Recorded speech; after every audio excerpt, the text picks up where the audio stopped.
Ladies and gentle gamers, welcome back to Be Determined. Today we are back on the Hypixel SkyBlock Alpha to talk about a crazy new update. Basically, mining is getting another update before foraging, and this is the longest list of patch notes I've ever seen. It starts off with the admin saying, today we're bringing a small update to the alpha with a couple of changes to mining, and then proceeds to talk for an entire century about everything that's going on. So it's a little bit crazy, but don't worry, I'm not going to yap about every single thing that's going on. I'm just going to give you guys a little TLDR. So without further ado, smash the like button, smash the sub button, and let's jump into it.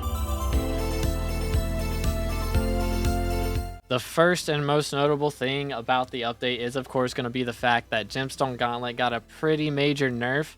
As you can see at the top, it only has a breaking power of 9, and it is now at 800 mining speed, whereas its base before was 1600. Now, I've had a lot of people coming into the live stream when I was streaming this update on the alpha, freaking out about this. No, do not panic, sell your Gemstone Gauntlets. This is still the best early and mid game mining tool. Is just not usable in the late game areas where you're mining Jasper or Peridot and things like that. It's still useful though because of these new abilities. As you can see, it has the Gemstone Snap ability, which basically means whenever you get 150 kills using this gauntlet, you can shift and right click to gain 50 mining fortune for an hour. So it's still very useful for late game miners even. It's just not supposed to be your main drill that you use there. But again, everyone is freaking out thinking this update is destroying mining. I promise you, it's not. It's just preparing us for something bigger in the future, which we'll talk about in a minute. The next thing you'll notice is if you go into your Heart of the Mountain tree,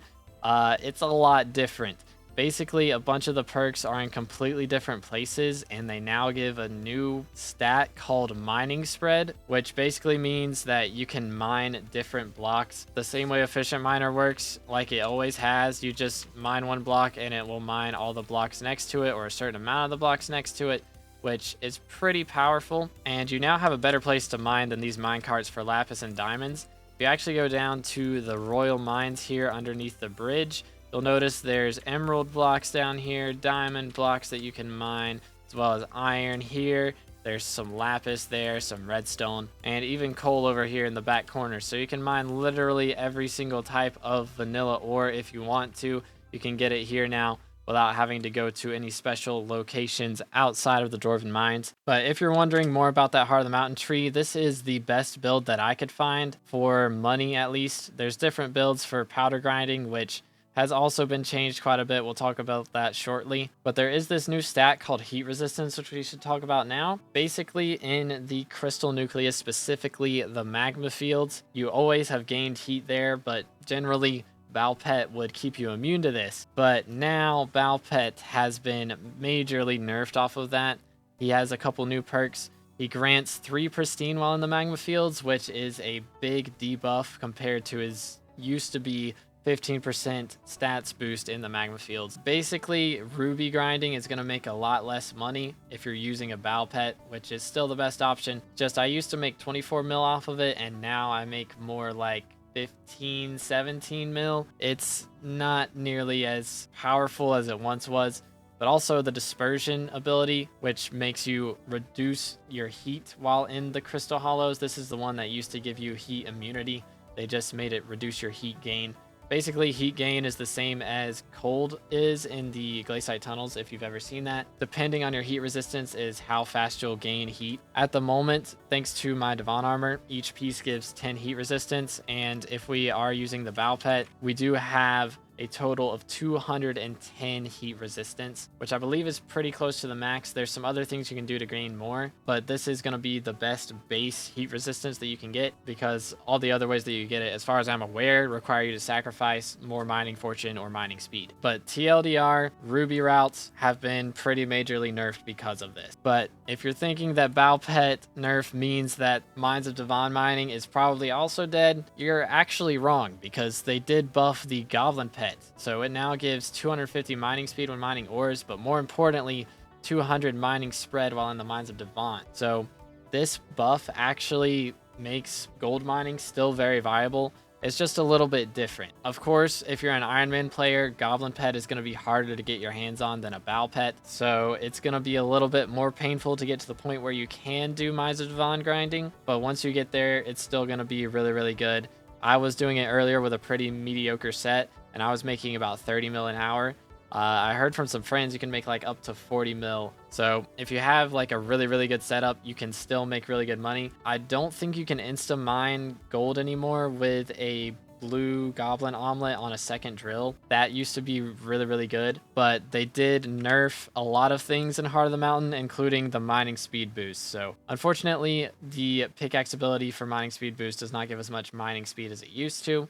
It's still decent, but they were just trying to make some other abilities have a possible place in the meta. But you may have noticed Mining Fortune did get a pretty big decrease in Heart of the Mountain as well. This stat specifically, this spot used to give 5 Mining Fortune per level. So this would be like 250 total fortune at level 50. Now it's 100 because it only gives 2 per level. And a lot of the stats inside of here have been nerfed like that, but there are a lot more that give mining spread. So the mining spread is really, really powerful. The main ones work on ores. Efficient Miner just works on regular ores as well as regular blocks, and Mole works specifically on hardstone. But if we scroll up to the top here, there is one that works on glaciate mine shafts. Now this one is not what it said it would be in the patch notes. In the patch notes it said it would give 200 gemstone spread, while right now it's only giving 10. So if they update it to give 200, then glaciate mineshaft mining will be the best money-making method in the game for end-game players for sure. But if they don't, then this is kind of mid, I'll be honest. But there's a lot more stats in here that give mining speed, and one of the more notable perks that they did add is Mining Master at the top, which gives a total of 1 pristine if you max it out. And there's also this perk on the left, Miner's Blessing, which grants 30 magic find on all mining islands. So ghost grinding just got quite a bit of a buff, as well as Skatha grinding and even Diamond Goblin grinding. So if you're doing any of those, you just got a pretty decent magic find buff, which is really nice. Now, a lot of people, like I said earlier, are freaking out about these changes because, oh no, glaciate gemstone got nerfed, I need to insta sell it. No, do not. Relax. It's okay. Was this a nerf to mid-game mining? Yes, it was a pretty major nerf to mid-game mining. With Bow Pet being decreased as much as it was, as well as Gemstone Gauntlet, that does deal a pretty big hit to regular grinding in the Crystal Nucleus, but that was kind of the point of this update. Basically, the admin's thought process behind this was the Crystal Nucleus makes so much money. If they were going to buff the glaciate tunnels to make more money than the Crystal Nucleus, then it would have to make so much money that it'd make even more inflation problems than we already have. Like, that's the whole reason they had to add Stock of Stonks shop and like Jacobus and all these other money sinks that they've had to add to the game throughout the years, was to stop the inflation from mining. So making mining make even more money would be kind of counterproductive. So instead of making glaciate tunnels better, they decided to make Crystal Nucleus a little bit worse. But it's not all bad. Thankfully, if you do /RNG, you will notice that they have made an RNG meter, so you can now do some Nucleus runs and get a guaranteed alloy after 1,000 runs. Basically, every single run you do is going to give a total of 1,000 RNG meter, and this will take into effect what you have done in the past. It's not going to be 1-to-1, but it will take some of the Nucleus runs you've done in the past and add them onto the meter. But every run after this update releases will be 1,000 total XP towards your meter. Again, this is on the SkyBlock Alpha, so it's not on the main server yet, so I wouldn't go and start doing Nucleus runs right away, but just keep in mind this is going to be an option in the future. They did also change a ton of the forge recipes. I'm going to go ahead and go over a couple of the notable ones. They did add a new polished topaz rod, which is a decent lava fishing rod that you can use. Catching a lava sea creature reduces your heat by 2, so this thing is made for fishing in lava, and it's decently cheap, so not a bad option. It's not great on the fishing speed or the sea creature chance, but at least you'll have it to use. It's going to be better than Starter Lava Rod, which only gives 8 fishing speed, so definitely a better option. There's also this new Precursor Apparatus item, which isn't forgeable. You can just craft it, but it takes all of these pieces from the Precursor Ruins that you drop from the automatons, and basically you can just hand this over to the Professor Robot instead of handing over all 6 individual pieces. And also, this is going to be used in a lot of the forages for like Amber Polished Drill Engine and some other drill engines that used to use like 50 Roboton reflectors. now uses, I believe, 16 precursor apparatuses. So it's going to kind of even out the prices of a lot of these things. Whereas the Robotron reflector used to be like 500k, and then maybe the electron transmitter was 20k. Now they should all kind of even out in price since they're all going to be used for the same thing. Now, if we go to the hex with our drill, you will notice in the ultimate enchant section, there is a new ultimate enchant called flow state. Basically, consecutive blocks broken grant extra mining speed, and it stops after 10 seconds of not mining and caps at 200. So you can get a bunch of extra mining speed if you've been mining for a while using this. It is kind of not great to use when you're doing mine shafts because every time you swap lobbies, it's going to reset. But it definitely helps with gold grinding and a lot of those other grinds like that. And when your only other option is ultimate wise, it looks pretty good. The way you get it is actually from doing events in the Dwarven Mines. If you participate in those events, you will have a guaranteed chance to get an item. And there's a chance that item will be this ultimate enchant. There's some other items that you can also get. These new Dwarven O's. You can get them from multiple different ways. One's dropped from Skathas, one's dropped from Crystal Nucleus runs. They're basically bottles of Gyre, but for different types of fortune. So the block brand gives block fortune, gemstone grams give gemstone fortune, metallic minis give dwarven metal fortune, and ore oats give ore fortune. So basically ore fortune is just regular vanilla ores.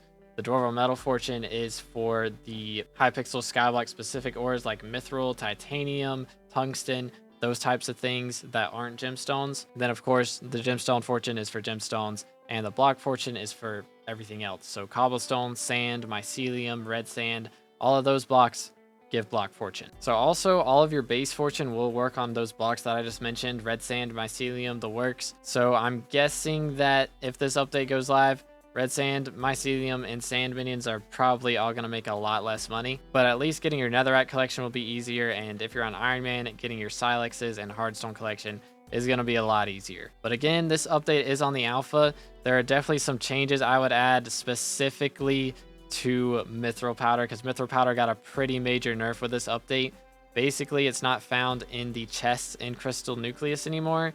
And also, mithril drills do not give a mithril powder bonus anymore. So that's kind of a pretty major nerf. But everything else, I kind of understand why they did that part. It's just the mithril powder nerf was really not necessary, I feel like. Because now the only way to do it is to actually manually mine mithril for an insane amount of hours. And it's just not worth it. But I hope you guys enjoyed this video. Again, I did not go over every single thing. You saw those patch notes. There's a lot to go over, and it is just the alpha. So if this update does drop on the main server, then I will make a more in-depth video on it. I just kind of wanted to keep you guys up to date on what's on the alpha right now. But please let me know what you think in the comments. I know a lot of people really don't like this update, and I agree it is kind of annoying right now, but in the long run, when they add Glaciite V2, it'll all be worth it. But I hope y'all have an amazing rest of your day, and I'll catch you in the next one. God bless.